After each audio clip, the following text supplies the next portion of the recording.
আমার কোনো আচরণে যদি অস্বাভাবিকতা দেখেন, তাহলে বুঝে নেবেন সমস্যার শুরুটা হয়েছে আপনার কাছ থেকে। যদি আমি আপনার সাথে পূর্বের তুলনায় কম কথা বলি, তাহলে বুঝে নেবেন আপনার কোনো কথা বা কাজ আমাকে কষ্ট দিয়েছে।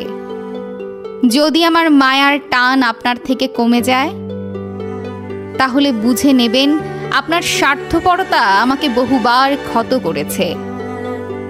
যদি আমি আগের মতো আপনার সাথে আর না মিশি, তাহলে বুঝে নেবেন আপনার দেওয়া কোনো আঘাত আমি আজও ভুলতে পারিনি। যদি দেখেন আপনার সাথে খারাপ ব্যবহার করতে আমার আর বাঁচছে না, তাহলে বুঝে নেবেন আপনার চরম খারাপ ব্যবহারের কারণেই আমার ভদ্রতা আজ লোপ পেয়েছে। দুনিয়ার সব সম্পর্কের মধ্যে কিছু সীমাবদ্ধতা থাকে, সেটা অতিক্রম হলেই মানুষের মধ্যে অস্বাভাবিক পরিবর্তন দেখা যায়।